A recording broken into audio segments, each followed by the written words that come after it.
اب میں اس کے بعد میں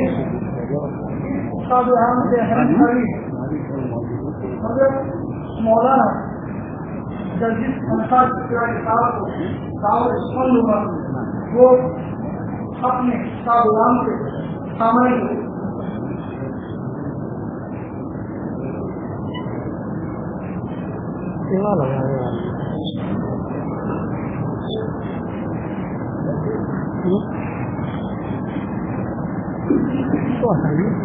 ضروری ہے.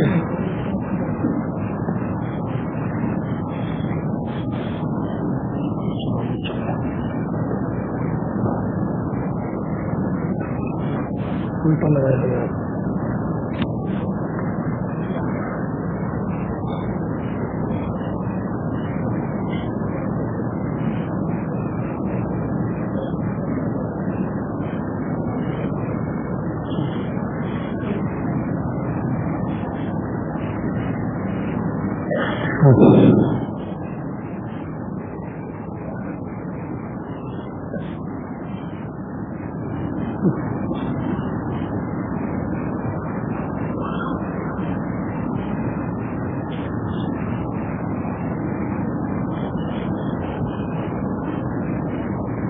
السلام علیکم ورحمۃ اللہ وبرکاتہ.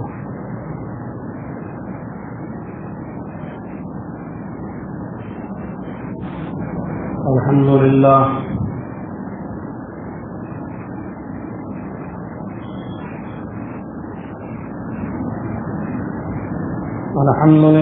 نحمده ونستعینه ونستغفره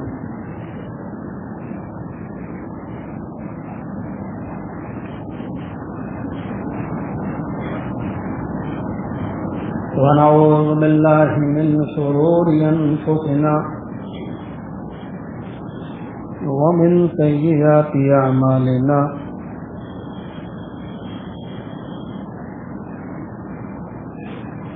من يهده الله فلا مضل له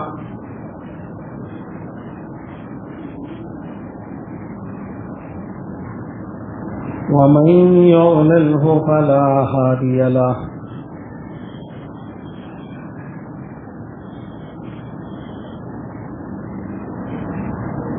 وأشهد أن لا إله إلا الله وحده لا شريك له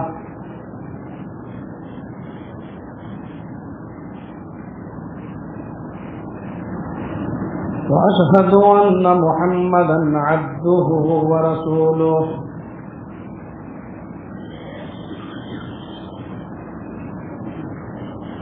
أما بعد،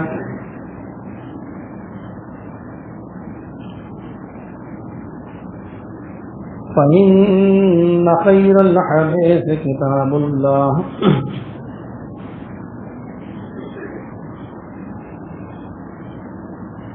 وخير الهدي هدي محمد صلى الله عليه وسلم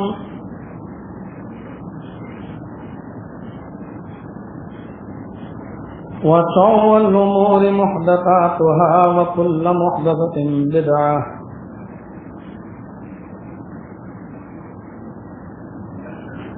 وكل بدعة ضلالة وكل ضلالة في النار.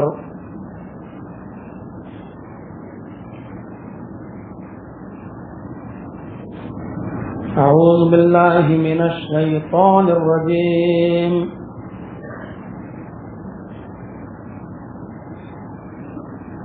بسم الله الرحمن الرحيم.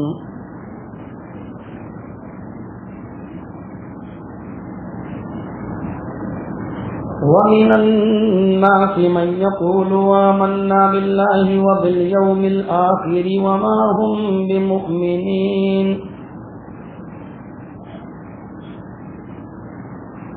يخادعون الله والذين آمنوا وما يخدعون إلا أنفسهم وما يشعرون.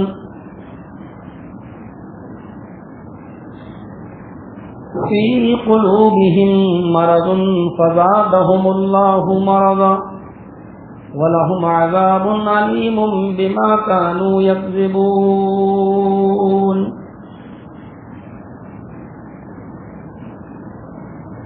رب اشرح لي صدري ويسر لي أمري واحلل عقدة من لساني يفقهوا قولي.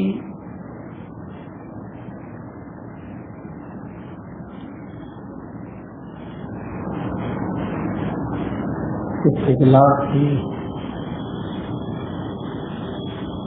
صدارت و فریضہ انجام دینے والی عظیم شخصیت اور آپ کے شہر و ضلع کے امیر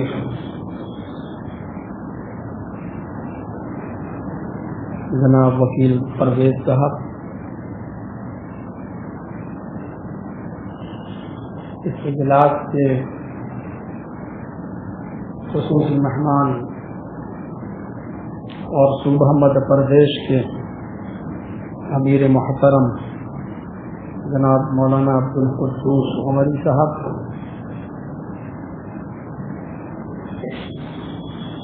اس شہر و ضلع کے ناظم اور اس اجلاس کی نظامت کا فریضہ انجام دینے والے جناب محمد عظمت اللہ صاحب،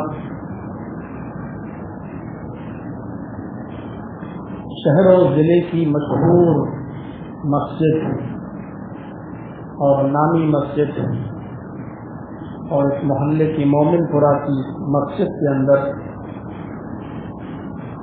رمضان کے اس مقدس مہینے کی رات میں شہر کے اطراف و اکناف سے قرب و جوار سے تشریف لائے ہوئے نہایت معزز سامعین حضرات،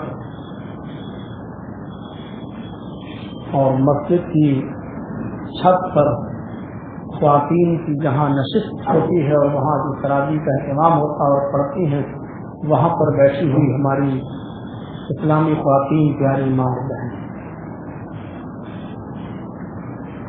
ایک لمبی مدت کے بعد، ایک لمبے عرصے کے بعد آپ کے شہر اور ضلع ناگپور میں اور اس ضلع کی اس شہر کی اس مشہور مسجد کے اندر میری آمد ہو رہی ہے۔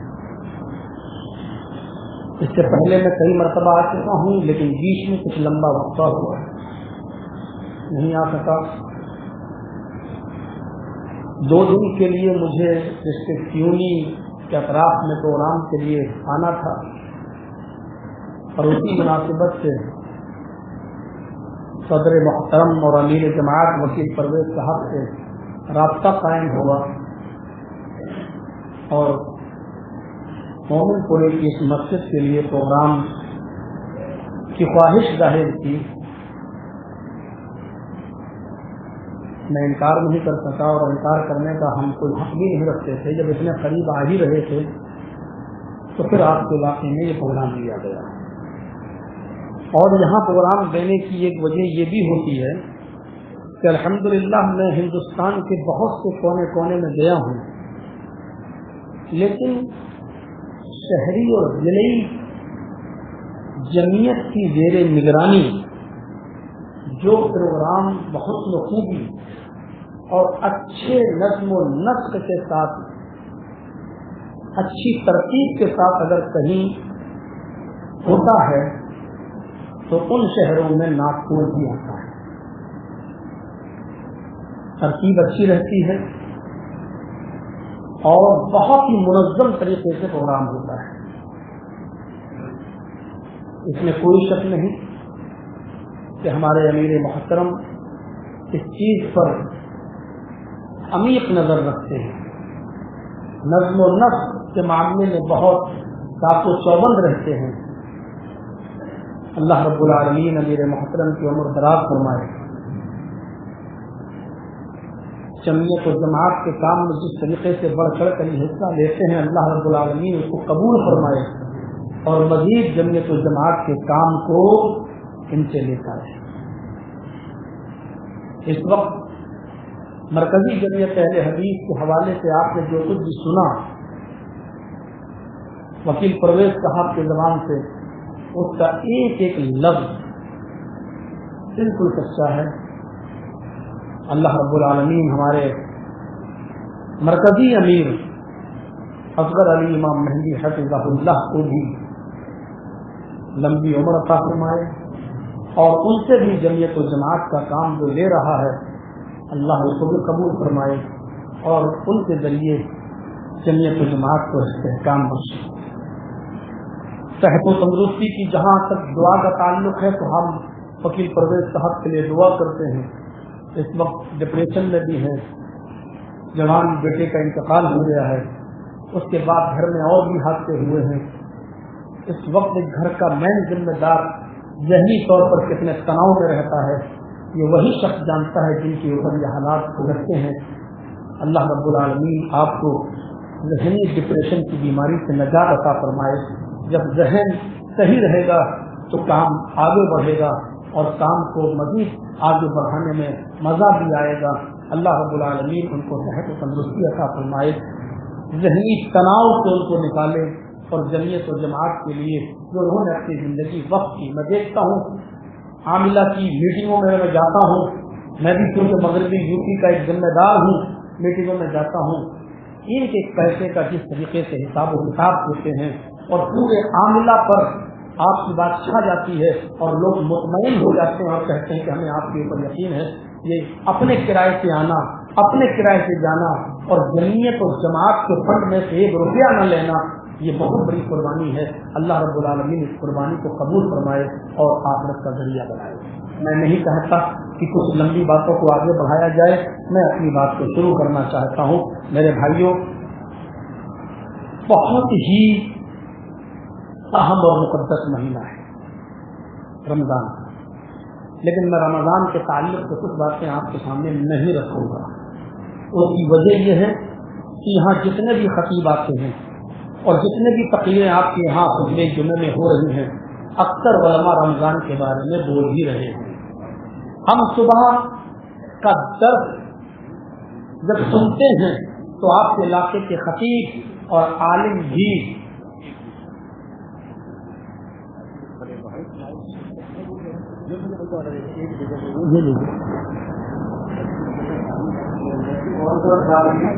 یہ مائک ویسا نہیں والا ہے, تھوڑا سا اور تنگ ہو جائے اور کم جگہ میں نہیں. باہر بہت سارے افراد کھڑے ہیں, اس لیے سے جو باہر جو کھڑے ہیں وہ اندر آ جائیں اور جو اندر ہیں وہ اور سامنے آ جائیں اور ہو کر بیٹھ جائیں. تمام لوگ حالین کو بیٹھنے کی جگہ میں آپ کے لیے بہت سے بڑا درخواست کرتا ہوں کہ تمام لوگ اور ابھر کر بیٹھ جائیں اور قریب آ جائیں. ہم بولے ہی نہیں ہو کہ وہ بنگال جا رہے تھے اور وہ کیا بولے اندر آ جائے.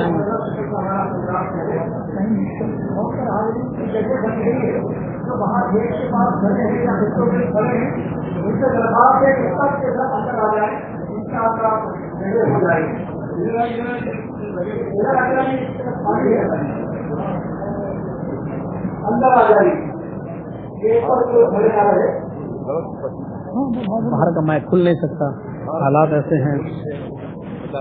صحیح ہے, ہاں ہاں صحیح.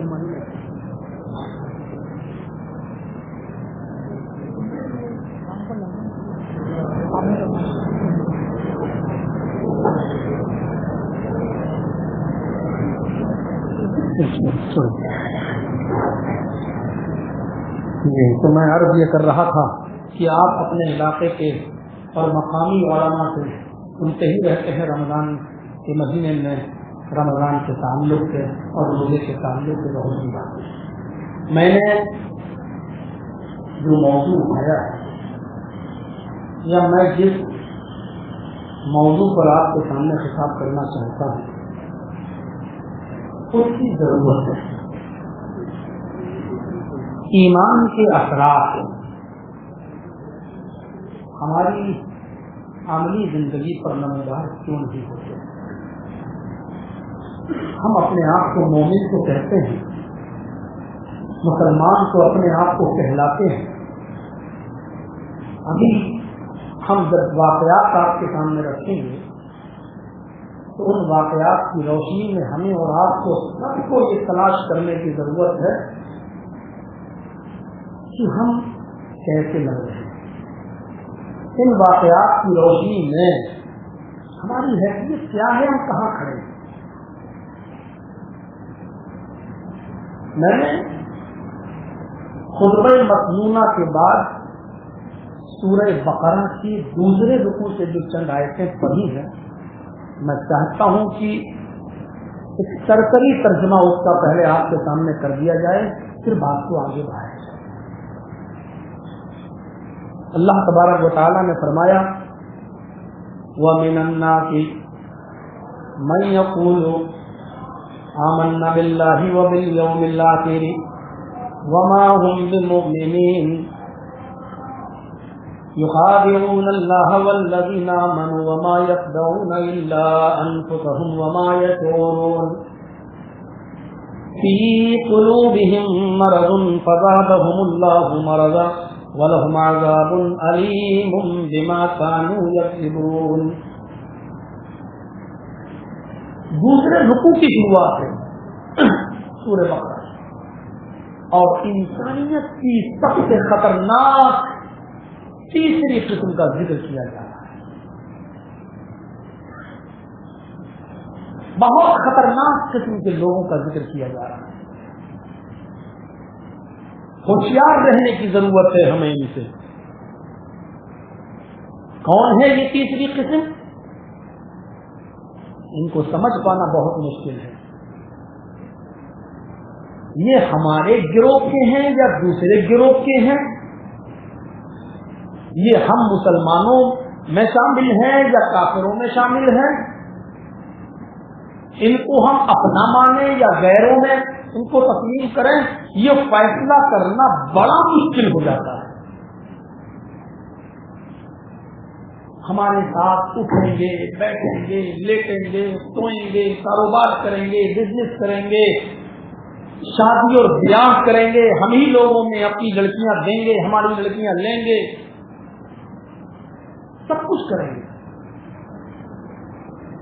لیکن ہمارے نہیں ہو.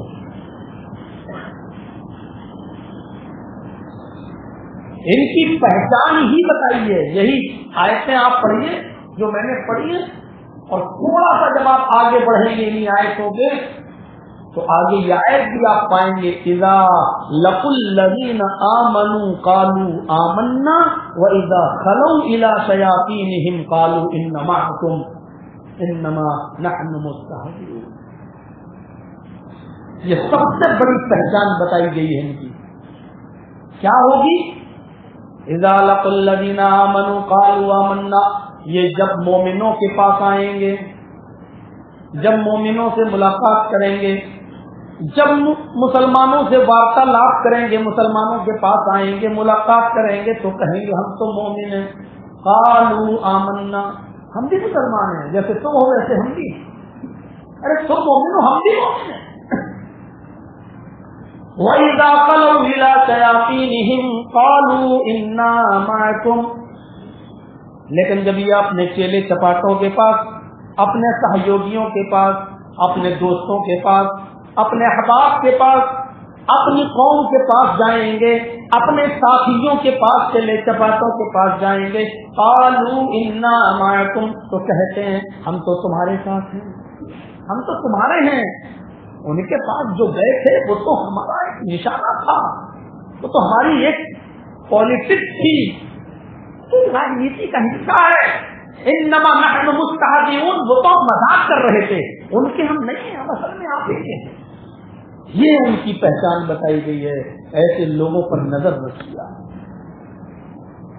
ہم سے بھی سلام کریں گے, ہم سے بھی دعا سلام, خیر خیریت, مسافر, گلے ملیں گے, معانقہ کریں گے, اور ہمارے پاس سے اٹھ کر جب دوسرے لوگوں کے پاس جائیں گے تو وہاں جا کر ہماری برائیاں کر کے ان کا دل جیتنے کی کوشش کریں گے.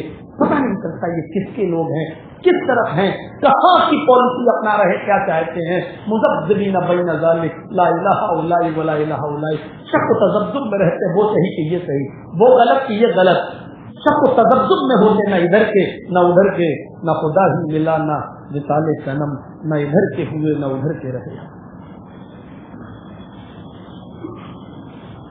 ایسے لوگوں کی پہچان یہ بتائی، وَمِنَ النَّاسِ مَن يَقُولُ آمَنَّا بِاللَّهِ وَبِالْيَوْمِ الْآخِرِ وَمَا هُم بِمُؤْمِنِينَ۔ کچھ لوگ تمہیں ایسے ملیں گے، کچھ لوگ تمہیں ایسے ملیں گے، جب تم لوگوں سے، مسلمانوں سے گفتگو کرو گے تو کچھ لوگ تمہیں ان میں ایسے بھی ملیں گے، مَن يَقُولُ آمَنَّا بِاللَّهِ، اپنی زبان سے وہ یہ دعویٰ کریں گے کہ ہمارا ایمان ہے اللہ پر، وَبِالْيَوْمِ الْآخِرِ، اور قیامت کے دن کے اوپر بھی ہمارا ایمان ہے۔ وہ اپنی زبانوں سے کہہ رہے ہوں گے کیا؟ اللہ کو مانتے ہیں، نبی کو مانتے ہیں، قرآن کو مانتے ہیں، رسولوں پر ایمان ہے، قیامت کے دن پر ایمان ہے، تقدیر پر ایمان ہے، وہ جنت کو مانیں گے، جہنم کو مانیں گے، فرشتوں کو مانیں گے، رسولوں پر ایمان لائیں گے، ساری چیزوں کا دعویٰ کریں گے، ان کی زبانیں کہہ رہی ہوں گی آمنا باللہ، ہم تو اللہ پر ایمان لائے، وبالیوم الآخر، اور ان کی زبانیں کہہ رہی ہوں گی کہ ہم قیامت کے دن پر ایمان رکھتے ہیں، لیکن اللہ فرماتا ہے ان کے دھوکے میں مت آ جانا، ان کی زبانوں پہ مت جانا، یا اپنی زبانوں سے جو کہہ رہے ہیں تم دھوکہ مت کھا جانا، ہم گواہی دے رہے ہیں وما ہم بمؤمنین، یہ مومن نہیں ہے۔ صرف کہہ دینے سے کوئی آدمی مومن نہیں ہو جاتا، صرف کہہ دینے سے کوئی آدمی مومن نہیں ہو جاتا، زبان سے کہہ دینا ایک الگ چیز ہے اور دل سے کہنا اور ماننا ایک الگ چیز ہے۔ جانتے ہو تیسری قسم کا ذکر ہو رہا ہے، اور شاید دو قسمیں اور کون سی ہیں؟ جب یہ تیسری قسم کا ذکر ہو رہا ہے تو اس کا مطلب دو قسمیں اور ہوں گی، ان دو قسموں کا ذکر تو اللہ تعالیٰ نے پہلے رکوع میں کر دیا ہے، یہ تیسری قسم ان دو سب سے خطرناک قسم تھی، اس لیے اس کو الگ سے بیان کیا جائے۔ پہلے رکوع میں ان دونوں قسموں کا بیان کر دیا۔ انسانیت کی تین قسمیں ہیں، اہل ایمان ایک، اہل کفر دو، جو نہ مومن ہو نہ کافر ہو، جو ان دونوں کے بیچ میں ہو، وہ تیسری قسم ہے جس کو ہم منافق کے نام سے جانتے ہیں۔ تو ان دونوں قسموں کا ذکر اللہ نے پہلے رکوع میں کر دیا۔ ذالک الکتاب لا ریب فیہ ھدی للمتقین، یہ قرآن جو کتاب تم پڑھتے ہو، دیکھتے ہو، تلاوت کرتے ہو، یہ بلا شک و شبہ صحیح ہے، اس کے اندر شک کرنے کی کوئی گنجائش نہیں ہے۔ ھدی للمتقین، اللہ سے ڈرنے والوں کے لیے ہدایت ہے، متقیوں کے لیے ہدایت ہے۔ الذین یؤمنون بالغیب، جو غیب پر ایمان لائے، یہ ان کے لیے ہدایت ہے۔ غیب پر ایمان لانے کا مطلب اللہ کو دیکھا نہیں لیکن ایمان ہے، فرشتوں کو دیکھا نہیں لیکن ایمان ہے، چھپی ہوئی چیزوں پر ایمان رکھنے کا مطلب جنت کو دیکھا نہیں لیکن مانتے ہیں، جہنم کو دیکھا نہیں لیکن یقین ہے۔ الذین یؤمنون بالغیب، جو غیب پر چھپی ہوئی چیزوں پر ایمان رکھتے ہیں، والذین یؤمنون بالغیب ویقیمون الصلاۃ ومما رزقناہم ینفقون، اور نماز قائم کرتے ہیں اور ہم نے ان کو جو رزق دیا ہے اس رزق میں، ہماری راہ میں، اللہ کی راہ میں یہ خرچ کرتے رہتے ہیں۔ والذین یؤمنون بما انزل الیک وما انزل من قبلک، اور یہ اس کتاب پر ایمان رکھتے ہیں جو ہم نے اے نبی آپ کے اوپر اتاری، یعنی یہ قرآن کے اوپر یقین رکھتے ہیں، ایمان رکھتے ہیں، اور ان کتابوں پر بھی ایمان رکھتے ہیں جو ہم نے آپ سے پہلے نازل کی، جو داؤد کو دی زبور پر بھی ایمان، جو موسیٰ کو دی تورات پر بھی ایمان، جو عیسیٰ کو دی انجیل پر بھی ایمان۔ والذین یؤمنون بما انزل الیک وما انزل من قبلک، جو قرآن پر بھی یقین رکھتے ہیں اور قرآن سے پہلے ہم نے جو کتابیں نازل کی، جو ان کتابوں پر بھی ایمان رکھتے ہیں۔ وَبِالْآخِرَةِ هُمْ يُوقِنُونَ، اور جو قیامت کے دن کے اوپر بھی یقین رکھتے ہیں۔ یہ انسانیت کی پہلی قسم ہے، پہلی قسم۔ یہ پہلی قسم بیان کرنے کے بعد اللہ نے ان کے بارے میں کیا فرمایا؟ اولئک علی ھدی من ربہم، یہ اپنے رب کی ہدایت پر ہیں، واولئک ھم المفلحون، اور یہی لوگ کامیاب ہیں، یہی لوگ مومن ہیں۔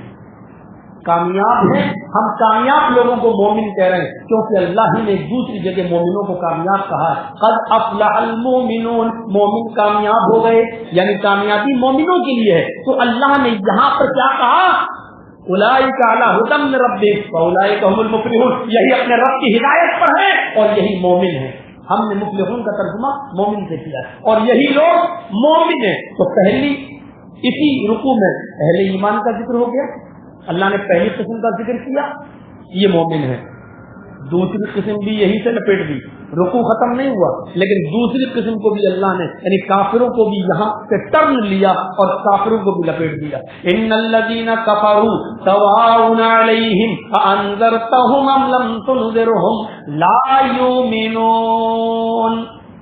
آئے محمد صلی اللہ علیہ وسلم, جن لوگوں نے کفر کیا ہے, جو کافر ہیں اور جن کو آپ سمجھاتے ہو اور جن کے پیچھے پڑے ہوئے ہو, آپ ان کو دین کے راستے سے لانا چاہتے ہو, لیکن سواء علیہم, ان کے لیے آپ کا سمجھانا نہ سمجھانا, انذرتہم ام لم تنذرہم, آپ ان کو ڈرائیں یا نہ ڈرائیں, سمجھائیں یا نہ سمجھائیں, لیکن میرا فیصلہ ہے لا یؤمنون, یہ ایمان نہیں لائیں گے. کیوں ان کے پیچھے پڑے ہوئے ہو؟ ایمان نہیں لائیں گے, یہ کافر ہیں.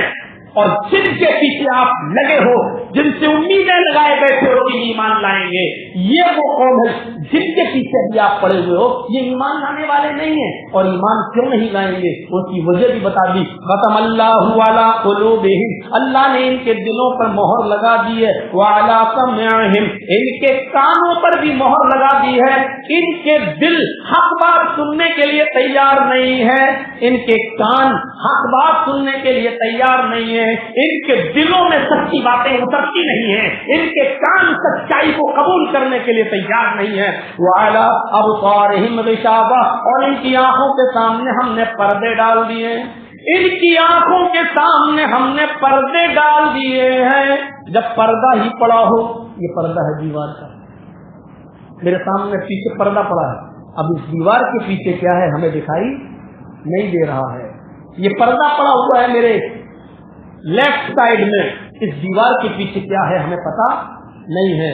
اللہ نے کہا ہم نے ان کی آنکھوں کے سامنے پردہ ڈال دیا ہے, ان کو حقیقت دکھائی نہیں دے رہی ہے, یہ اس حقیقت سے نہ غلط و نہ آشنا ہے, اس لیے ان کو حقیقت معلوم نہیں ہے. ان کی آنکھوں کے سامنے ہم نے پردے ڈال دیے ہیں, یہ ایمان نہیں لا سکتے ہیں. ان کے دلوں پر مہر لگا دی, ان کے کانوں پر بھی ہم نے مہر لگا دی, ان کے آنکھوں کے سامنے ہم نے پردے ڈال دیے, اور ان کے لیے ہم نے بہت بڑا عذاب تیار کر رکھا ہے. وَلَهُمْ عَذَابٌ عَظِيمٌ. دو قسموں کا ذکر ہو گیا, پہلی قسم انسان مومن, دوسری قسم کافر. ہم کافروں سے متنبع تو ہیں نا, ہوشیار تو ہیں, یہ ہمیں کبھی بھی نقصان پہنچا سکتا ہے, ہم چوکنا تو ہیں, لیکن یہ تیسری قسم بڑی خطرناک ہے. یہ ہمارے پاس آئے کر ہماری کشتی میں بیٹھ کر ہماری کشتی میں سوراخ کرتی ہے, ان سے ہم واقف نہیں ہوتے ہیں, ہمارے ساتھ مل کر ہمارے پیٹوں میں چھرا بھونکتے ہیں.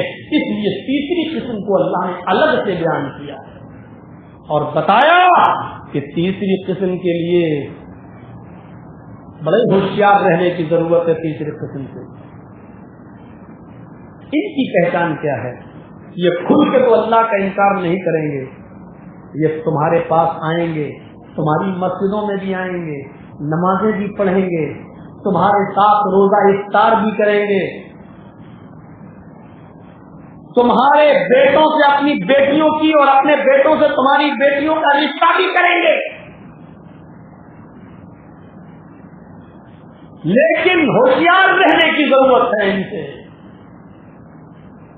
وَمِنَ النَّاسِ, اب آئے, اب ہم نے یہاں سے کر لیا, اب سمجھنے میں آسانی ہوگی, کیونکہ دو قسموں کا ذکر جب تک نہیں کرتے تو تیسری قسم کو ہم سمجھ نہیں پاتے. اب اللہ نے تیسری قسم بتائی, یہ مومن ہے, یہ کافر ہے.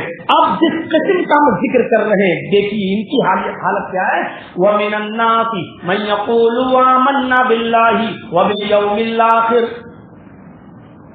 یہ تیسری قسم کے لوگ وہ ہیں جو اپنی زبانوں سے کہیں گے ہمارا ایمان ہے اللہ پر, وَبِالْيَوْمِ الْآخِرِ, قیامت کے دن کے اوپر بھی ہمارا ایمان ہے.